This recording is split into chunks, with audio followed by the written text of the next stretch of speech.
Hello नमस्कार दोस्तों, आदर्श classes में एक बार फिर आपका स्वागत है। मैं हूं आपका दोस्त आदर्श और आज बिल्कुल एक करंट सब्जेक्ट लेकर आपके सामने हाजिर हूं जिसका नाम है कोरोना। कोरोना उनको भी देखना चाहिए जो कोरोना के बारे में जानकारी चाहते हैं और इससे बचाव चाहते हैं। कोरोना उनको भी देखना चाहिए जो कंपटीशन में भाग लेने वाले हैं। और कोरोना से सबसे ज़्यादा जो सवाल बनने वाले हैं वो मेरे इस वीडियो से ज़रूर मिलेंगे दोस्तों। तो आगे बढ़ते हैं। कोरोना बचाव ही उपचार है। दोस्तों, वायरस को सजीव और निर्जीव के बीच की कड़ी मानी जाती है। जब तक वो सतह पर हैं, किसी धूल में है, बाहर हैं, तब तक तो वो निर्जीव है। और जैसे ही वो किसी सजीव के संपर्क में आते हैं और वो कहीं अपनी प्रतिकृति बनाना, कॉपियाँ बनाना, हज़ारों की संख्या में बनाना शुरू कर देते हैं और वो सजीव हो जाते हैं। तो कोरोना वायरस की बात करें तो सबसे पहले ये 1930 में पोल्ट्री फॉर्म में देखा गया। इसके कोरोना वायरस परिवार के लगभग 7 सदस्य हैं और जिनमें सबसे जो प्रचलित नाम है वो है सार्स और मर्स जैसे वायरस, जो कालांतर में चाइना से आए थे और कई तरह की गंभीर बीमारियां इन्होंने पैदा की थी। अब इसकी बात करें तो इसका जो नाम है कोरोना, कोविड-19, ये किसके द्वारा दिया गया? ये WHO ने ही दिया। अब इसका नाम, इसके वायरस का नाम क्या है? तो इसके वायरस का नाम है SARS-CoV-2। ये इसके वायरस का नाम है और ये भी WHO द्वारा ही दिया गया। अब कोरोना नाम क्यों रखा गया? तो कोरोना जो है लैटिन भाषा के शब्द से बना हुआ है और लैटिन भाषा में कोरोना का अर्थ होता है मुकुट। तो इसके चारों तरफ जो कांटे नुमा संरचना जो होती है वो मुकुट जैसी लगने के कारण इसको, देखो अब मैं दिखा रहा हूँ, एक स्क्रीन पे चल रहा है कोरोना वायरस का। और सूर्य के चारों तरफ की जो चमक होती है उसे भी कोरोना कहा जाता है, तो इसलिए इसका नाम कोरोना दिया गया। अब बात करें कि इसकी उत्पत्ति, तो पूरे देश अभी सब जानते हैं कि इसकी उत्पत्ति चीन में हुई है और चीन में भी कहाँ हुई है? वुहान में हुई है। तो चीन के, अब हम प्रांत नहीं जानते हैं, लेकिन चीन के हुबेई प्रांत के वुहान शहर में इसकी उत्पत्ति हुई। अब 2019 में होने के कारण इसका नाम कोविड-19 दिया गया। 2019 में इसका, दिसंबर 2019 में पता चलने के कारण कोविड-19 इसका नाम दिया गया। अब बात करें, ये सब बहुत कंट्रोवर्शियल मामला है WHO। अब ये WHO क्या है इसके बारे में भी जानकारी लेते हैं। तो WHO का हिंदी में नाम है विश्व स्वास्थ्य संगठन। विश्व स्वास्थ्य संगठन, वर्ल्ड हेल्थ ऑर्गेनाइजेशन। अब इसकी जन्म कब हुआ? इसका जन्म हुआ 7 अप्रैल 1948 को। तो इस 7 अप्रैल को विश्व स्वास्थ्य दिवस भी मनाया जाता है इसी की उत्पत्ति के कारण, या इसी के जन्म के कारण। तो ये सवाल भी, विश्व स्वास्थ्य दिवस कब मनाया जाता है? तो 7 अप्रैल को विश्व स्वास्थ्य दिवस मनाया जाता है जब WHO की उत्पत्ति हुई। अब WHO के सदस्य कितने हैं? सदस्य देश कितने हैं? तो वर्तमान में WHO के 193 सदस्य देश हैं। पहले 194 थे, अमेरिका ने अपने आप को क्विट कर लिया और सबसे ज़्यादा जो अपने डोनेशन देता था वो भी अमेरिका ही था WHO को। लेकिन उसने कहा कि भाई ये चीन के साथ मिला हुआ है, इसलिए उसने अपने आप को अलग कर लिया। अब 194 की जगह 193 सदस्य रह गए। तो इससे संबद्ध सदस्य हैं जिसे देश नहीं माना जाता, जिनमें से एक ताइवान है जो चीन अपना हिस्सा मानता है, लेकिन वो खुद को अलग देश मानने के कारण संबद्ध सदस्य बना हुआ है इसका। और ये संयुक्त राष्ट्र संघ, यूनाइटेड नेशन का ही एक अंग है। जो इसका मुख्यालय वो जेनेवा, स्विट्जरलैंड जेनेवा में एक शहर है, स्विट्ज़रलैंड में एक शहर है जेनेवा, वहाँ पर इसका मुख्यालय है। अब इसकी बात की जाए इसके डायरेक्टर की, तो ये भी डायरेक्टर महोदय भी बहुत विवादास्पद रहे हैं। इसके डायरेक्टर हैं डॉक्टर टेड्रोस, याद रखना है इसका नाम, एथोनोम। अब ये टेड्रोस एथोनोम साहब कहाँ के हैं? अफ्रीका महाद्वीप के इथोपिया देश के हैं ये। इन्होंने चाइना का बहुत पक्ष लिया है, इसलिए बहुत विवादास्पद रहे ये पूरे विश्व में विलेन के रूप में छा गए ये। अब भारत की बात की जाए तो भारत का क्या संबंध है आजकल? तो भारत का बहुत इम्पोर्टेंट रोल हो गया। 22 मई 2020 को एग्जीक्यूटिव बोर्ड होता है 34 सदस्य WHO का, उसका चेयरमैन डॉक्टर हर्षवर्धन को बनाया गया है। अब डॉक्टर हर्षवर्धन कौन है? भारत के स्वास्थ्य मंत्री,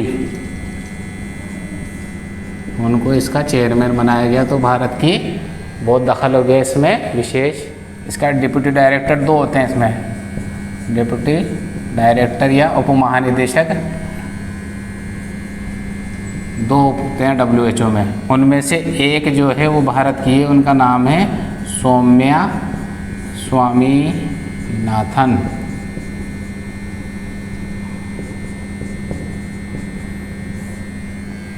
वो इसकी डिप्टी डायरेक्टर हैं। अब ये तो WHO हो गया। अब ये यूनाइटेड नेशन का एक अंग होता है। अब इसके वायरस की बात कर लेते हैं। तो जो वायरस है इसके 3 घटक होते हैं। न्यूक्लिक एसिड जीनोम, उसमें RNA होता है, ये एक DNA होता है, एक RNA होता है, इसमें RNA पाया जाता है। फिर होते हैं इसकी जो परत पाई जाएगी वो लिपिड और प्रोटीन की पाई जाती है। ये तो आंतरिक भाग है, और लिपिड और प्रोटीन की बाह्य परत होती है जो बहुत चिकनी होती है। इसलिए पानी से अगर हम नॉर्मल पानी से हाथ धोएंगे तो ये जाती नहीं है, वो पानी निकल जाता है और वो चिपका रह जाता है। इसलिए इसकी ये संरचना है। अब गले में ये जो हमारे श्वास नली में संक्रमण क्यों होता है? तो RNA होने के कारण ये श्वास नली का संक्रमण पैदा करता है।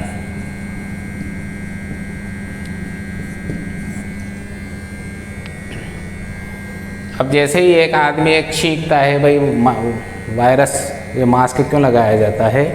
तो मास्क इसलिए लगाया जाता है जो इसका जो आकार होता है ना, ये वायरस का आकार ये होता है 400 से 500 माइक्रोन। माइक्रोन का निशान है, माइक्रोन। ये 1 माइक्रोन 1 मिमी बराबर 1000 माइक्रोन।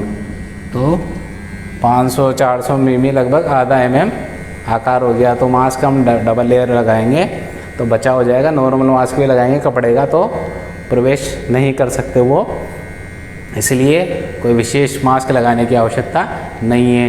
एक व्यक्ति एक बार में छींकता है तो लगभग 20,000 वायरस बाहर निकालता है। इसलिए मास्क लगाने से अगर वो खुद रोगी है तो दूसरों को बचाव होता है, अगर दूसरे रोगी हैं और वो खुद उससे बच जाएगा तो दोनों फायदे हैं। कोई दूसरा संक्रमित है तो भी बच रहा है, और वो खुद संक्रमित हो तो अन्य लोगों को भी संक्रमित नहीं कर रहा। ये मास्क के फायदे हैं। अब इसमें छींके, बुखार आना और नाक बहना इस तरह की लक्षण होते हैं। जो छींक होती है दोस्तों, ये छींक में केवल नाक ही काम नहीं करती है, हमारा पेट भी काम करता है। हमारा डायफ्राम जो छाती होती है, फेफड़े होते हैं उसके ऊपर का डायफ्राम भी काम करता है। गले का पिछला हिस्सा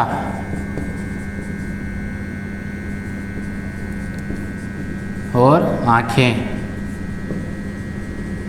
ये छींक में सब अंग काम करते हैं। छींक कैसे आती है? जैसे ही हमें वायरस हुआ, जुकाम हुआ तो इस तरह के श्लेष्मा उत्पन्न होती है। श्लेष्मा मांसपेशियों में आता है तो मांसपेशियाँ उसकी सूचना मस्तिष्क को देती है। मस्तिष्क को लगता है कोई बाहरी चीज़ आ गई है तो वो तुरंत उसको निकालने के लिए आदेश देता है और ज़ोर से छींकते हैं। अगर एक बार में उसको लगता है कि भाई काम हो गया तो वो लगातार फिर छींके आनी शुरू हो जाती है। तो एक बार में 20,000 वायरस निकल रहे हैं तो आसपास के जितने भी हैं लगभग 6 फीट के वो उसके संक्रमित में आ जाते हैं। अब बात की जाए कि भाई इसमें साबुन किस तरह काम करता है, साबुन से क्या होता है, तो साबुन में फैटी एसिड और सॉल्ट पाए जाते हैं जिन्हें एम्फीबॉल्स कहते हैं। ये एम्फीबॉल्स क्या करते हैं, प्रोटीन और लिपिड की परत को नष्ट कर देते हैं। ऊपर की परत नष्ट हुई और उसका काम तमाम हुआ। सैनिटाइज़र क्या करता है, सैनिटाइज़र 60% कम से कम एल्कोहल होना चाहिए तब तो वो इफ़ेक्टिव है। तो एल्कोहल भी ये प्रोटीन और लिपिड की परत को नष्ट कर देता है। तो कम से कम 60 होना चाहिए। लोग वाकई में 100% एल्कोहल क्यों नहीं हो, तो 100% एल्कोहल होगा तो वो हाथ में रखते ही उड़ जाएगा और उड़ेगा तो इस पर काम करने के लिए थोड़ा रुकना जो आवश्यक है वो रुकेगा ही नहीं, तो वो प्रोटीन और लिपिड की परत को नष्ट नहीं कर पाएगा। इसलिए कम से कम 60% एल्कोहल होना आवश्यक है। अब दोनों में कौन बेहतर है, साबुन और सैनिटाइज़र में? तो साबुन ज़्यादा इफ़ेक्टिव है क्योंकि सैनिटाइज़र में हमारे जो उपयोगी कीटाणु होते हैं हमारे शरीर में और हाथों में वो भी ख़त्म हो जाते हैं और हमारी जो स्किन है वो भी गलना शुरू हो जाती है सैनिटाइज़र से, इसलिए ज़्यादा इफ़ेक्टिव साबुन है। अब बात करें कि भाई इसमें क्या फ़र्क पड़ता है, कौन कौन से प्रभाव होते हैं, कौन कौन से गंभीर मामले होते हैं। तो 55,000 में WHO ने एक रिसर्च की तो केवल 6% मामले इसमें गंभीर पाए गए, जिसमें हार्ट पे फेल होना, ऑर्गन फेल होने या दिमाग में शॉक आना, इस तरह की मामले होते हैं और वो सीधा वेंटिलेटर पे चला जाता है आदमी। अब बात करें इसकी वैक्सीन की, तो वैक्सीन वायरस की ही बनती है। कि वैक्सीन क्यों नहीं बन रही इसकी, या वैक्सीन क्या होती है, तो वैक्सीन कीटाणुओं की नहीं बनती, बैक्टीरिया की नहीं बनती, केवल वायरस की ही बनती है। और वैक्सीन में ये जो मृत वायरस होते हैं वो मानव शरीर में प्रवेश कराए जाते हैं तो हमारे शरीर के जो एंटीबॉडी है वो उनसे लड़ने की क्षमता वैसी विकसित हो जाती है, वैसे एंटीबॉडी विकसित हो जाते हैं। तो जो ताकतवर फिर बाद में वायरस आते हैं तो उनके लिए वो तैयार हो जाते हैं कि हाँ इस तरह का वायरस है और उससे लड़के वो ख़त्म कर देते हैं। ये वैक्सीन इस तरह काम करती है। लेकिन इसकी वैक्सीन अभी तक क्यों नहीं बन पा रही है, तो इसका जो वायरस है वो लगातार आकार बदल रहा है अपना। जैसे HIV वायरस था, एड्स का वायरस, उसकी वैक्सीन आज दिन तक नहीं आई है क्योंकि वो भी लगातार वायरस अपना आकार बदलता था। इसलिए अभी तक HIV की कोई वायरस नहीं बनी। तो हो सकता है इसका भी जो वायरस है वो लगातार अपना आकार समय के अनुसार बदल रहा है। तो जो आइडेंटिफाई करना चाहिए एंटीबॉडी वो नहीं कर पाता, उसको पता है भाई इस तरह का आएगा वैक्सीन में, लेकिन वो अपना आकार बदल रहा है तो वो उस पर इफेक्टिव नहीं हो पाता। इसलिए इसकी वैक्सीन अभी तक सफल नहीं हो पाई है। दोस्तों अगर जानकारी अच्छी लगी हो तो लाइक और शेयर कीजिए। धन्यवाद।